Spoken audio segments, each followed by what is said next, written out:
નમસ્કાર મિત્રો, શું તમને પણ મોઢામાં વારંવાર ચાંદા પડે છે? ખાવા પીવામાં તકલીફ પડે છે? મસાલેદાર ખોરાક ખાધા પછી બળતરા થાય છે અને ક્યારેક તો પાણી પીવું પણ મુશ્કેલ બની જાય છે? મિત્રો, ઘણા લોકો મોઢાના ચાંદાને સામાન્ય માનીને અવગણે છે, પરંતુ કેટલીક વખત ચાંદા આપણા શરીરમાં રહેલી પોષક તત્વોની ઉણપ, વધારે તણાવ અથવા કોઈ ગંભીર બીમારીનો સંકેત પણ હોઈ શકે છે. આ વિડીયોમાં આપણે વિગતવાર જાણીશું કે મોઢામાં ચાંદા શું છે, ચાંદા પડવાના મુખ્ય કારણો, તેના કયા કયા લક્ષણો જોવા મળે છે, તેના ઘરેલું ઉપચારો કયા કયા છે, તે કેવી રીતે કરવા, ચાંદાની મેડિકલ સારવાર કઈ રીતે લેવી, ક્યારે ડૉક્ટરનો સંપર્ક કરવો જોઈએ અને ભવિષ્યમાં ચાંદા ન પડે તે માટે શું કરવું જોઈએ. તો આ વિડીયોને તમે અંત સુધી ચોક્કસથી જોજો. નમસ્કાર મિત્રો, સ્વાગત છે તમારું આપણી આ ચેનલ ડેઇલી લાઈફ યુઝિસ રસોડું મારું દવાખાનુંમાં, જેમાં આપણે ડેઇલી લાઈફના ઉપયોગી એવા આયુર્વેદિક આધારિત અને કુદરતી ઉપચારવાળા વિડીયો મૂકતા હોઈએ છીએ. તો મિત્રો, આગળ વધીએ આજના આપણા વિડીયોમાં. સૌપ્રથમ જાણીએ મોઢામાં ચાંદા શું છે. મિત્રો, મોઢાની અંદર ગાલ, જીભ, હોઠ અથવા પેઢા પર નાના સફેદ કે પીળાશ પડતા ઘા બને તેને ચાંદા અથવા માઉથ અલ્સર કહેવામાં આવે છે. ચાંદાની આસપાસ લાલ રંગનું વર્તુળ જોવા મળે છે અને તેમાં દુખાવો તથા બળતરા થાય છે. મોટા ભાગના ચાંદા 7થી 14 દિવસમાં આપમેળે ઠીક થઈ જાય છે. તો મિત્રો, હવે જોઈએ કે ચાંદા પડવાના મુખ્ય કારણો કયા કયા છે. નંબર 1, વિટામિનની ઉણપ. મિત્રો, ઘણા કિસ્સાઓમાં ચાંદા પડવાનું મુખ્ય કારણ શરીરમાં પોષક તત્વોની ઉણપ હોય છે. ખાસ કરીને વિટામિન B12ની ઉણપ, આયર્નની ઉણપ, ફોલિક એસિડની ઉણપ અને ઝીંકની ઉણપ. તો મિત્રો, આ બધા વિટામિનોની અને પોષક તત્વોની ઉણપને કારણે ચાંદા પડતા હોઈએ છીએ, તો તેની વિટામિનની એટલે કે પોષક તત્વોની દવા લેવાથી સારા થઈ જાય છે. નંબર 2, તણાવ અને ચિંતા. મિત્રો, આજના વ્યસ્ત જીવનમાં તણાવ ખૂબ સામાન્ય બની ગયો છે.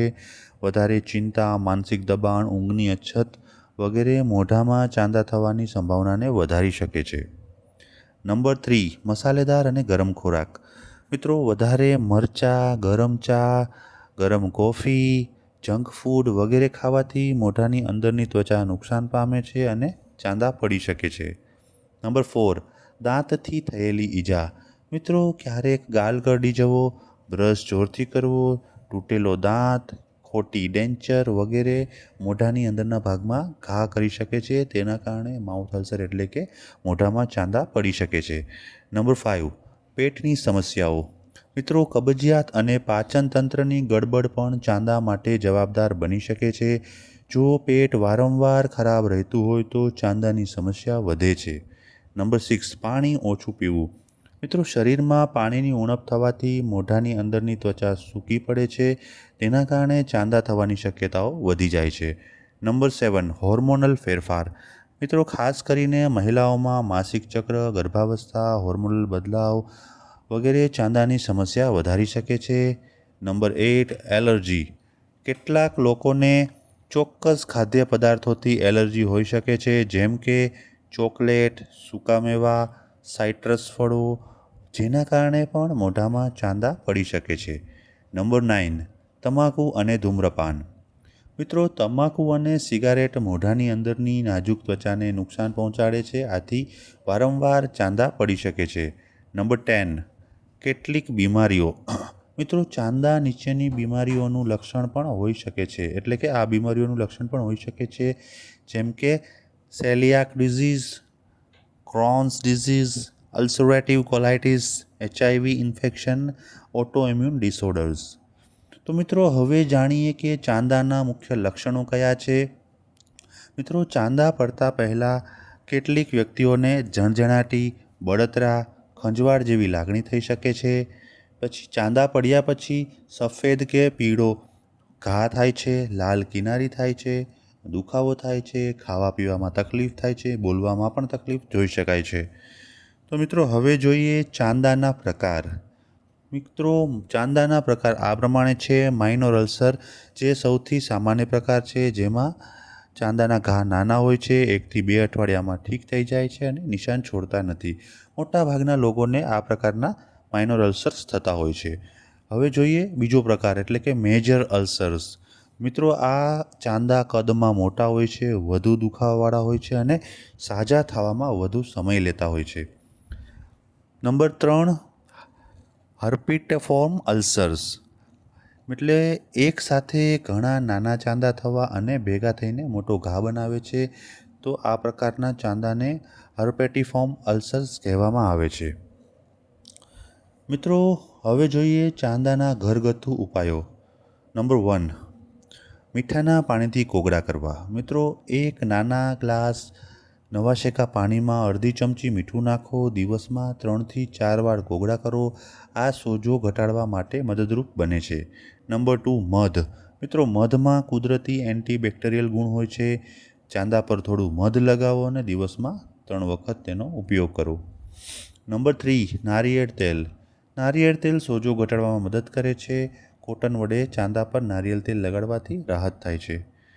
Number 4, aloe vera. મિત્રો એલોવેરા જેલ ઠંડક આપે છે, દુખાવો અને બળતરા પણ ઘટાડે છે. નંબર 5, બરફ. મિત્રો નાનો બરફનો ટુકડો ચાંદા પર ધીમેથી ફેરવો અને તે તાત્કાલિક રાહત આપી શકે છે.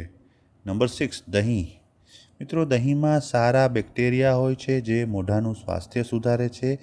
જેથી તાજું દહીં દરરોજ ખાવાથી તમને મોઢાના ચાંદામાં રાહત મળી શકે છે. નંબર 7, તુલસીના પાન.